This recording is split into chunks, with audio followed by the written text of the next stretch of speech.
Rahman Rahim, sous la présidence du chef de l'État, son Excellence M. Ismaël Omar Guelleh, s'est tenue la 12e séance du Conseil des ministres en ce mardi 20 septembre 2022. Étaient inscrites à l'ordre du jour 6 questions. La première question concerne un projet de loi de finances portant budget rectificatif de l'État pour l'exercice 2022. Le budget rectificatif 2022 de l'État est présenté en équilibre et arrêté en recettes et en dépenses à un total de 139 799 millions de francs djibouti. Ce budget baisse de plus de 4 milliards de francs par rapport à la loi initiale votée en début d'année 2022. Cette contraction se situe au niveau des ressources intérieures avec une baisse des redevances sur les produits pétroliers liées aux subventions mises en œuvre par les autorités afin de juguler la hausse des prix à la pompe et une baisse des ressources extérieures liées à une forte diminution imputable aux projets d'investissement sur don.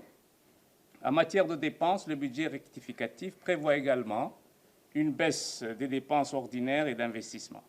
Le projet de loi rectificative intègre également de nouvelles mesures destinées à élargir l'assiette fiscale et s'inscrit dans le cadre de la poursuite de la politique de rigueur budgétaire et de l'assainissement des finances publiques. Ainsi, ce projet de loi illustre la volonté du gouvernement d'assurer un cadre budgétaire propice à la croissance économique et au développement. Les orientations prévues dans le cadre de ce projet de loi restent axées sur la rationalisation des dépenses publiques, la recherche d'économies et l'amélioration tangible et plus performante des résultats de l'administration fiscale. La deuxième question est relative à un projet d'arrêté portant affectation de terrain au profit du ministère des Affaires sociales et des Solidarités. Cette parcelle d'une superficie de 12 hectares, 6 à Balbala Sud, est destinée à l'implantation du projet Qatar Charity Village. La troisième question concerne un projet de loi portant création du fonds de soutien pour le handicap. Ce projet de loi a pour objet d'institutionnaliser le fonds de soutien pour le handicap. Et force est de constater que malgré le renforcement du cadre légal dans le domaine du handicap, les personnes handicapées sont particulièrement touchées par les inégalités, les discriminations, les préjugés et l'isolement. Ce fonds a pour objectif de financer les programmes nationaux de prévention et de prise en charge des handicaps sous toutes ses formes. Cet outil permettra également de financer des actions de formation et de promotion d'entrepreneuriat, mais aussi des actions de nature à apporter une réponse immédiate et appropriée aux situations de crise et d'urgence. Par ailleurs, 60% des fonds mobilisés dans le cadre du FSH serviront à renforcer l'autonomisation économique des personnes handicapées par le biais d'industries légères, mais aussi elles serviront à investir dans des projets en faveur des personnes handicapées. L'objectif visé par la création du fonds est de faciliter l'inclusion de cette catégorie de la population dans la société et d'améliorer leurs conditions socio-économiques. La quatrième question est relative à un projet de loi concernant donc les activités de lancement d'opérations de vol et de guidage d'objets spatiaux. Ce projet de loi place Djibouti à l'avant-garde des États actifs dans le domaine des activités spatiales. Cette loi permet notamment à des opérateurs de s'établir à Djibouti et d'exercer leurs activités sous juridiction djiboutienne, opérations de satellite, navigation spatiale, etc. De telles activités sont soumises à autorisation du ministère de l'Enseignement supérieur et peuvent être assorties des conditions visant à assurer la sécurité de tous et les intérêts de tous les intervenants. Cette législation se veut précise pour faciliter sa mise en œuvre opérationnelle. Ainsi, elle définit les notions d'objet spatial et d'opérateur en prévoyant notamment les cas des objets donc spatiaux non manœuvrants.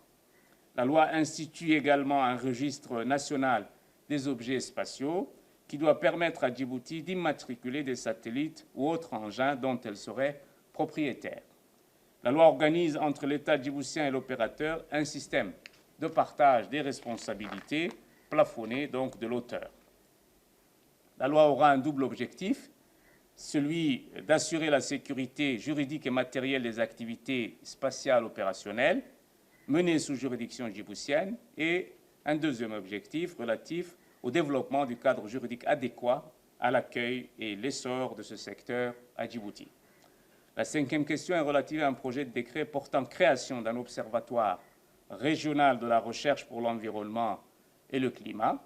Les changements climatiques sont aujourd'hui au centre des préoccupations mondiales du fait de leurs effets dévastateurs sur l'environnement, la flore et la faune.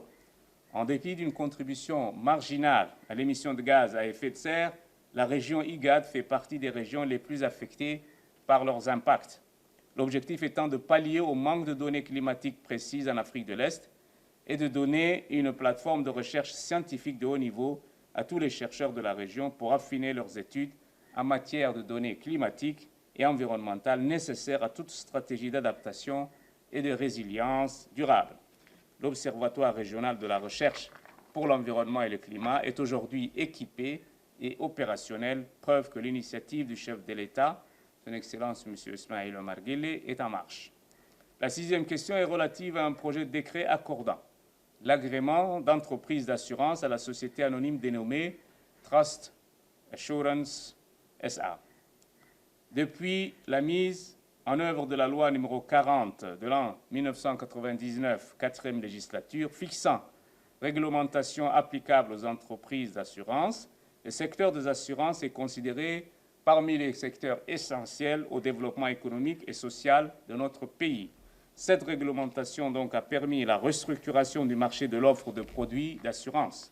Le présent texte va permettre à la société Trust Assurance SA, issue d'un partenariat entre la CNSS et la CAC Bank, de bénéficier de l'agrément d'entreprise d'assurance afin de proposer à nos concitoyens et à toutes les personnes morales et étatiques des produits d'assurance classiques, de réassurance et de prévoyance sociale, de l'assurance santé à la retraite complémentaire.